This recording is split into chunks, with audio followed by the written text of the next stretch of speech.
Inilah Injil suci menurut Lukas. Para pemungut cukai dan orang-orang berdosa biasa datang kepada Yesus untuk mendengarkan Dia. Maka bersungut-sungutlah orang-orang Farisi dan ahli-ahli Taurat, katanya. Ia menerima orang berdosa dan makan bersama-sama dengan mereka. Maka Yesus menyampaikan perumpamaan ini kepada mereka. Ada seorang mempunyai 2 anak laki-laki.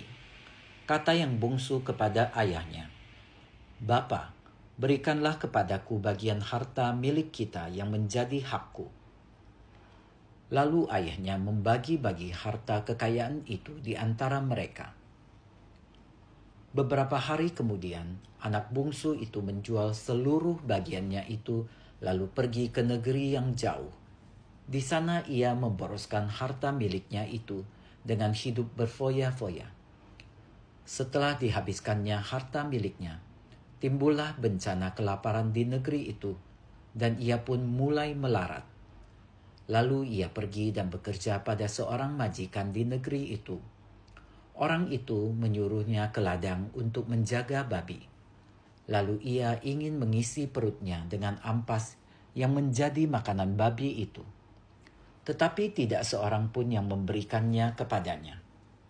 Lalu ia menyadari keadaannya, katanya, "Betapa banyak orang upahan Bapakku yang berlimpah-limpah makanannya.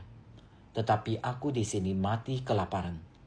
Aku akan bangkit dan pergi kepada Bapakku dan berkata kepadanya, Bapa, aku telah berdosa terhadap surga dan terhadap Bapa. Aku tidak layak lagi disebutkan anak Bapa. Jadikanlah aku sebagai salah seorang upahan Bapa." Maka bangkitlah ia dan pergi kepada bapanya. Ketika ia masih jauh, ayahnya telah melihat dia. Lalu tergeraklah hatinya oleh belas kasihan. Ayahnya itu berlari mendapatkan dia, lalu merangkul dan mencium dia. Kata anak itu kepadanya, "Bapa, aku telah berdosa terhadap surga dan terhadap Bapa. Aku tidak layak lagi disebutkan anak Bapa." Tetapi ayah itu berkata kepada hamba-hambanya, "Lekaslah bawa kemari jubah yang terbaik, kenakanlah kepadanya. Pasanglah cincin pada jarinya dan sepatu pada kakinya. Dan ambillah anak lembu tambun itu. Sembelilah dia dan marilah kita makan dan bersuka cita. Sebab anakku itu telah mati dan menjadi hidup kembali. Ia telah hilang dan didapat kembali." Maka mulailah mereka bersukaria. Tetapi anaknya yang sulung sedang berada di ladang. Ketika pulang dan dekat ke rumah, ia mendengar bunyi seruling dan nyanyi tari-tarian. Lalu ia memanggil salah seorang hamba dan bertanya kepadanya apa arti semuanya itu.